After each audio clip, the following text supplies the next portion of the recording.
ஜரா ஜாரா குட்டி, ஏன்ப்பா கோவமா?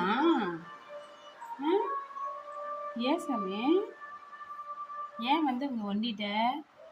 யாப்பா தனியாக படுத்துருக்க? என்னாச்சு ஜாராக்கு? ஜாராக்கு என்னப்பாச்சு?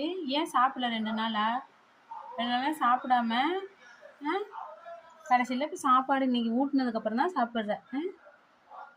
எப்பயுமே சாப்பாடு ஊட்டி ஊட்டி பழக்குனதுனால ஏன் தான் இப்படி பண்ணுறே தெரியல. ஒரு நாள் நீ சாப்பிட்றியா? நீ ஒரு நாள் விட்டால் ஒரு நாள் சாப்பிடாமே பட்னி கிடந்து மறுநாள் ஊட்ட வச்சிட்ட. நீ இங்கே பாரு, நீ எங்க அக்காலாம் எங்க விட்டுட்டு போயிட்டாங்களா? எங்கடா உங்க அண்ணன் எங்கடா? அனைத்து உறவுகளுக்கும் நன்றி.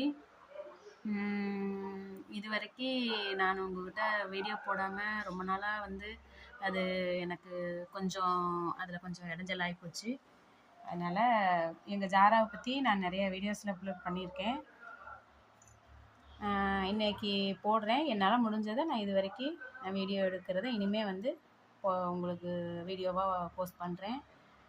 எங்கள் பையன் பாருங்கள், ஒரு வாரமாக 4 நாளாக சாப்பிடாம இன்றைக்கி பார்த்திங்கன்னா இந்த 4 நாளாக நானும் சரி, ஏன்னா இவனை எடுத்துகிட்டு வந்ததுலேருந்து நாங்கள் சாப்பாடு ஊட்டி விட்டுட்டே தான் இருந்தேன். 37 நாள் குட்டியில் கொண்டு வந்தது. இப்போ கடைசியில் பார்த்திங்கன்னா இவனுக்கு 2.5 வயசு ஆகுது. சரி இங்கே பாரு, இங்கே பாரு, நான் கிளம்புட்டா? போயிட்டு வரட்டா? அம்மா கிளம்புட்டா? இங்கே பாரு, நான் போயிட்டு வரேன். டோர் லாக் பண்ணிடுவேன், பரவாயில்லையா?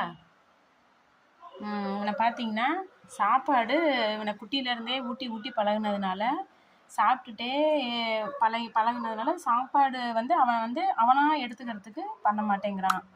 நானும் எவ்வளோ ட்ரை பண்ணி பார்த்தேன். 2 நாளாக பசி எடுத்து அவனாக சாப்பிடுவான் அப்படின்ட்டு அவனை வாட்ச் பண்ணிகிட்டே இருந்துட்டு அவனுக்கு ஃபுட்டு சிக்கன் வைப்பேன், சாதம் கிளறி வைப்பேன், தயிர் சாதம் வைப்பேன். எதுவுமே எடுத்துக்காமே இருந்தான். அப்புறம் இன்றைக்கி தான் பாவமாக இருக்கே, 2 நாள் ஆச்சு சாப்பிட்டு. சிக்கன் வச்சா நைட்டில் பசிக்கும் போது மட்டும் 2 பீஸ் எடுத்து சாப்பிட்றான், அவ்வளோதான். சரி, இதுக்கு மேலே இவனை இனிமேல் ரெகுலர் லைஃப் கொண்டு வர முடியாது. இவனை இனிமேல் ஊட்டி தான் நம்ம கொண்டு வரணும், வேறு வழி இல்லை. வளர்க்குறதுன்னு முடிவாகி போச்சு. அதை ஊட்டி தான் வளர்க்கணும். சரியா? ஊரார் பிள்ளையை ஊட்டி வளர்த்தா தாம்பிள்ளை தானே வளரும் அப்படின்னு சொல்லுவாங்கள்ல, அதுக்கு பழமொழியாக இவனை நான் சொல்கிறேன். அதனால் இவனும் என் பிள்ளை தான், என் வீட்டுக்கு வந்த தத்தெடுத்த பிள்ளை. அதனால் இவர் இருக்கிற வரைக்கும், இனிமேல் நான் இருக்கிற வரைக்கும் அவனுக்கு ஊட்டி வச்சு அவனை வளர்க்க வேண்டியது என்னோடய பொறுப்பு. சரிங்க, நல்லபடியாக எங்கள் ஜாராவுக்கு ஒரு வாழ்த்து சொல்லுங்கள். ஜாரா இங்கே பாரு, ஜாரா இங்கே பாரு, எல்லாத்துக்கும் இங்கே வா, இங்கே வா, இங்கே வா, முகத்தை காமி, இங்கே பாரு, எல்லாம் பார்க்குறாங்க பாரு, இங்கே பாரு ஜாரா, இங்கே பாரு. சரி நான் போயிட்டு வரட்டா? பாரு, ஓகேவா?